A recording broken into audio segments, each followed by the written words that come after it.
Haunted Night Drive. As the sun dipped below the horizon, casting long shadows across the empty highway, I found myself gripping the steering wheel a little tighter. It was a long drive ahead, and the prospect of navigating through the darkened roads wasn't exactly appealing, but duty called and I was determined to make it to my destination before sunrise. The radio crackled to life, emitting faint static before settling on a classic rock station. The familiar tunes provided some comfort, a connection to the world beyond the walls of my car.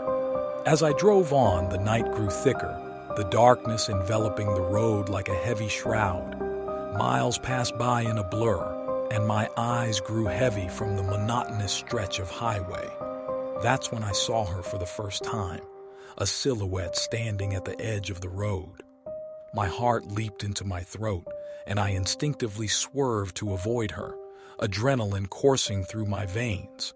But as my headlights illuminated the spot where she stood, there was no one there, just the empty expanse of the night. I shook my head, chiding myself for letting fatigue play tricks on my mind. Hours later, the same figure appeared again, further down the road. This time, I slowed down as I approached, my eyes fixated on the eerie sight. Her hair seemed to dance in the wind, and her white dress billowed around her like a ghostly specter. A hitchhiker, perhaps? But something inside me screamed to keep driving, to not stop. So, I pressed on, heart pounding. The miles continued to tick away, but her presence remained persistent. Every so often, I'd catch a glimpse of her, sometimes by the side of the road, other times in the rear-view mirror. Each time I resisted the urge to look back, the fear of what I might see outweighing my curiosity. As the night wore on, exhaustion gnawed at me, pulling at my consciousness. I fought to stay awake, my fingers tapping a rhythm on the steering wheel to keep myself engaged. And then, there she was again, this time right in the middle of the road. I slammed on the brakes, the tires screeching in protest. The car came to a halt just inches from her. My breath hitched, and I held my gaze fixed on her, paralyzed by a mixture of dread and fascination.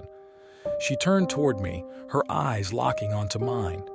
In that fleeting moment, I felt a connection, a silent plea that tugged at my heart. Without thinking, I opened the door and stepped out onto the asphalt.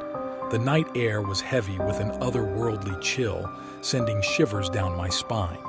She beckoned me with a ghostly hand, her lips forming words I couldn't hear.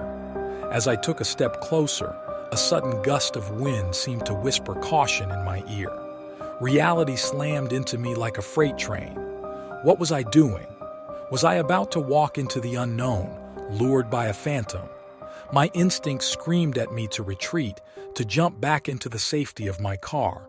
With a surge of adrenaline, I turned and sprinted back, my heart pounding in my ears.